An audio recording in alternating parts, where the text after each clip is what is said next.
Hello, everybody. It's Dave Neal, stand-up comic and host of Bachelor Nation News. We got a wild one for you today. Not many people are going to want to tackle this video. Josh Sider, who was I guess, contestant on Caitlin Bristow's season of The Bachelor, now admits to a hoax. He calls it an experiment, but there are so many flaws to the logic of his experiment where he pretended to be trans, I guess, in order to fool and trick a different side of the political aisle. It's very bizarre. I'm going to share what he has to say, and we're going to pick this apart. Of course, we are no stranger to Josh. The only reason we know who he is because he faked his own death and then sought mental health treatment in a facility. So, I mean, if you remember these videos, we had Bachelorette star Shan Booth reacting to death hoax news. Fans call Josh a liar. Host calls him out. And, for the most part, people have just, I guess, ignored him because they can tell it is just cringeworthy trolling that he's doing. But is there any merit to his trolling? Here's the article that just came out. Former Bachelorette star claims he pretended to be transgender as social experiment. Expose how gullible and delusional the left is. The problem with this experiment is what he does is he pretends to be one thing or dead or whatever the hell his story is, right? He pretends to do something. And then he shows and cherry picks how insane the internet is. The internet is insane. Some of the commenters will be wildly on one side of the aisle versus the other. Some commenters will send hateful messages. And then we say, oh, so-and-so, I got death threats. Or are they just mean people online telling you to go off yourself? Does that count as a death threat? Well, maybe in the modern world it does. But either way, his anecdotal evidence, which is, oh, I triggered people. I don't know if there's any sort of quantifiable information that went into his quote-unquote experiment. Or was the experiment just trying to get in the news because he's, got an issue with trying to get attention? He's attention seeking. Well, we know that's true.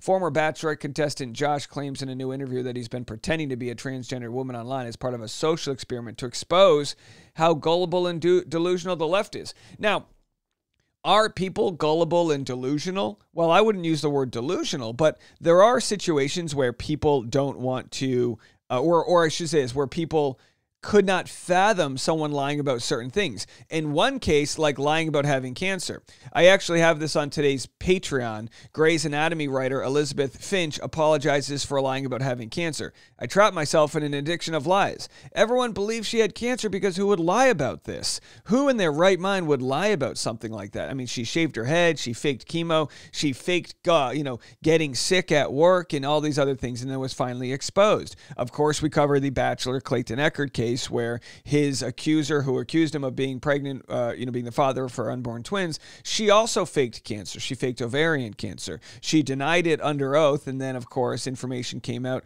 on a laptop which showed that she emailed a former partner, Mike Maricini, with evidence that she has real ovarian cancer, as she called it. She even called it real. One might call it 1,000,000% real. As it turns out, it wasn't. So when we go to this story, I'll play a clip of Josh's point that he's trying to make here. Again, he's getting the attention he seeks. Now you might say, well, Dave, you're giving him the attention. I'm making my YouTube videos about Bachelor Nation, and this is in Bachelor Nation. I think it's interesting because not only did he wedged himself into so many issues, as you see here, trans for Palestine, right? He wedged himself into so many issues. I went on The Bachelorette, and now I'm a this. A bottom surgery update. I think I turned my cat trans. Our clothing doesn't dictate our gender. Don't, the gender pay gap, Disney cartoons. I mean, he did this for months, and nobody, look, anyone in their right mind just avoided this, including myself. I had private conversations with people. We talked about it on Patreon, but I did not take the bait to cover that he is obviously not trans. Because why? It didn't, we saw this from a million miles away. Now, did I initially cover this? Probably. I probably covered that he was transitioning. But, at first, this is what you do. You give people the benefit of the doubt, and then if they have information that proves otherwise, you go, okay, well, I think this person's full of shit. And we knew that from for a long time, I should say. Here's what he had to say. The thought of themselves being women, and I think a lot of trans women are turned on at the thought of themselves being women. Guess what? It doesn't magically make them women. It doesn't mean we have to accept that they're women. Hey, they everyone. are simply men turned on at the... So he says being trans is about being turned on at being a different gender, which again, you have to reject the premise. I'm not trans. People may transition for different reasons. There are a lot of issues that have yet to be resolved with the world of being trans. People were fighting over whose bathroom do you go in. My simple thought is no one wants to go in communal bathrooms, so let's begin to make every bathroom unisex. Seriously, let's begin to do the old airport method or airplane method. Every bathroom is a single loo where you can go in to do your thing. That solves that, right? This idea that we're all lined up peeing next to each other. Who really cares? All right, so that solves that issue. And again, it won't solve it right away, but moving forward. And again, I don't think it should be mandated. I don't think it should be mandated that there are I'll put it this way. The bathroom issue is one that you have to concede is not exactly sort of agreed upon. But nothing's agreed upon. So when you go to the airport, as I was traveling yesterday, there are family bathrooms, which are just a way to say, if you need to change your baby's diaper, have a little space, here's where the family can go. Oh, that's great. And maybe there should be more bathrooms that are kind of like that, which are just like, no, don't worry about changing your baby's diaper, But this isn't a debate about baby's diapers. It's about what you feel like you are on the inside. Now, the only other big hot button issue with the trans debate is women's sports. That's the only other issue. And to be quite fair, they haven't figured it out yet. They haven't figured it out. At what point is someone who has transitioned able to play in sports, and in which sports are they able to play? Sports that have time trials are probably different than combat sports. And again, can't get mad at me. I know and can concede that it hasn't been figured out. But that's not what this issue is, okay? This issue is good-natured people saying, hey, if you want to be somebody else in your skin, who cares? Who cares? And again, he cherry picks times in which he, will find people that will send him hate and say, oh, the left is intolerant. Well, you can't clump one person's comments into the left versus the right.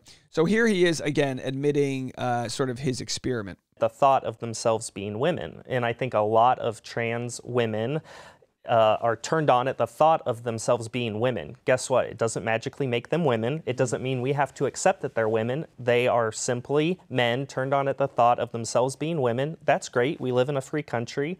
You can do whatever you want, but don't make your fetish my truth. I love how he says, we live in a free country. You can do whatever you want. Hey, Josh, that country you and I live in allowed you to do this hoax. And for the most part, I think it's legal. You're just going to get shamed because people are going to go, look, you literally had no credibility before, and now you don't. Now you'll be hijacked by an extreme right that will say, oh no, his point proves a greater issue. Well, he doesn't even know what his points are. He's just in it for the attention. Some comments coming in on Patreon. Someone says he fooled people who wanted to live and let live. Shouldn't that be a good thing? I do. I actually think it's a good thing that we live in a world where people want to expect the best out of others. Anyone who knows that he faked and again, he admitted to the faking of the death hoax, but like there was still a caveat to it. He never admitted he did it for clout, which is exactly what happened, or for mental health issues, really. And then Brooke said the Bumble and Bumble salon in New York City has a bathroom divided into a sitting side and a standing side. Yeah, it shouldn't be a big issue. It shouldn't be a big issue at all. It's just, growing pains of a country moving forward and realizing, look, trans people have existed forever. When it comes to society, excuse me, when it comes to society, we've always, or I should say, excuse me, for the last couple 100 years, we've conformed to, men look this way and women look that way. Men wear suits when they go to work. Women, we've conformed to this. In the last several decades, really, we've begun to break out of that mold. We've begun to break out of the mold that, hey, if a woman doesn't want to shave her armpits, who the hell cares? You know what I mean? If a guy doesn't want to, who the hell cares? It shouldn't matter. But it still does in some cultures. Of course, just being gay, a lot of times people will feel more comfortable moving to, South Boston or moving to Greenwich Village, or moving to, whatever, different areas of town because they feel more included there. So that world still does exist. I think 3 trans women that are in the stand-up comedy scene. Maybe no, I actually think 4. One in Georgia, several in Los Angeles. And the point being, I think one in Tennessee, is that they probably found the comedy world because it allowed them to be their freest self. I'm sure they weren't, they felt like stand-up is kind of like a circus where people go because they can be who they want to be and not be judged. And so I feel like in my world, maybe I see more trans people than other people do in other worlds, but it exists all around us and it's not new. Now, look, is there an argument that some people think they're trans and they come to find out that they're not and they're going through so many, different thoughts about who they are? Well, aren't we all going through thoughts of who we are? Aren't we all going, trying to find out who we are and what our part is in the world we live in? That's a conversation I'd be willing to have. But I always reject these conversations like that Josh is having here, which is a conversation around finding ways that we're divided. Let's just finish off what he had to say. And then, hey, I know Bruce in the comment section had some great thoughts about this. So let's have Bruce call in after we play this clip. We live in a free country. You can do whatever you want, but don't make your fetish my truth. I don't have to accept it. To go to the second part of your question, how did I come up with this? I was talking with some friends and we said, this is patently false. Men do not magically become women. I said, let's look at the medical literature and what it says. It says that trans people don't have to transition, don't have to have gender dysphoria, don't have to get surgery, and don't have to get hormones. If they feel they are a different gender than their bio-sex, then they are trans and they are valid. And I said, understandably, this is ridiculous. Then I can present exactly how I am, and I can be trans and valid if I say that's my gender identity. And so I said, let me prove how ridiculous this is using reductio ad absurdum by being trans for 5-6 months, and hopefully people will understand then how ridiculous this is. Reductio ad absurdum. We love a good Latin. Sort of phrase here. So is that what he was doing is the question I guess we have here. Was he operating in good faith to show how ridiculous people are? Look, I think you could do anything online and show how ridiculous people are. Every statement I make. Remember, do you remember a few years ago we did our Amazon wish list for teachers, and someone got mad because we couldn't possibly solve the issue that teachers are underfunded. Remember that? And people got all upset at us. So like one person did. So you can always find situations where people find something ridiculous. Let's go to Bruce in Oregon. Hey, Bruce, how are you? I got you on speaker here. So we were just in Patreon, and you thought it was, you had some interesting commentary to what Josh was saying here about the, what's it called? Reductio ad absurdum. Did I pronounce that right? Yeah. Reductio ad absurdum, that's, it's Latin, and basically it means you want to be doing a proof by contradiction. And the problem I had with his statement was he didn't really provide a syllogism. Like normally you would say something like, the comedy example would be, hey, cats knock everything off of flat surfaces like your tabletop. If the earth was flat, cats would have knocked everything off of the earth by now. Therefore, the earth isn't flat. That's the comedy version. And you have to present a syllogism that shows a contradiction. And I just don't know what his contradiction is that he's trying to prove. Yeah, I mean, it seems to me, having known that he already faked his own death, and I don't know if he faked being bi. I mean, when someone fakes one thing, you have to assume they probably have bad motivations for anything that involves intention or that involves attention here because of social media. So it's so easy to post anything online and find haters out there to conflate everyone on the left as being anti-comedy or anti-this. It's like, well, you can like true experiments are not about cherry picking data, right? Right. Yeah, so if you sort of take one anecdote and apply it to a large statistical population, that's called a generalization fallacy. So you can't really do that. You have to look at the entire population. And then if you're sort of cherry picking, yeah, sometimes they call that the sharpshooter fallacy, where, you know, you only count the hits that you made in archery and you ignore the misses. Or when you're saying like, oh, I won $100 at the slot machine, but you ignore the $300 you spent getting that $100, right?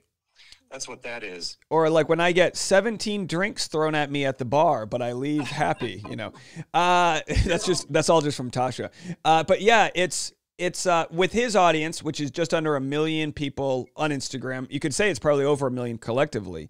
And when you do like a Q&A and someone responds, "You're not really trans," and then he responds to that saying, "See, the left doesn't want to accept me because I don't fit." It's like, how as a society can we educate ourselves to realize like you're clearly educated in the fact that, you know, anecdotal evidence doesn't speak for, you know, you clearly, like, what can people do to become more educated so that they don't take these like fall into these traps, which are clearly going to exist as the internet continues to try to divide us? Yeah, that's a great question. I mean, there's resources on the internet where people can learn about logic and philosophy and reasoning and just trying to spot fallacious arguments. There's different places. Wikipedia has a lot of great articles. They're a little bit heady, so maybe there's some other ones out there. I don't know. But you do a really good job on your channel, kind of spotting these things when it comes to the Clayton case, because her attorney will use a lot of the sort of like, what's so interesting is because it doesn't have to be political, but her attorney, Laura Owens, will use a lot of things, a lot of tools from people he actually condemns and try to use them to his advantage. And when you have all of the crayons in the crayon box, you don't need to color in such black and white ways that I think some people try to pull off. But, you know, the internet at large isn't necessarily the smartest place. I read somewhere that the more people that get together, the lower their communal IQ goes. So the internet's a pretty dumb place when you think about it. Yeah, you can get these, these groupthink things happening, or you often talk about the bystander syndrome. That can happen as well.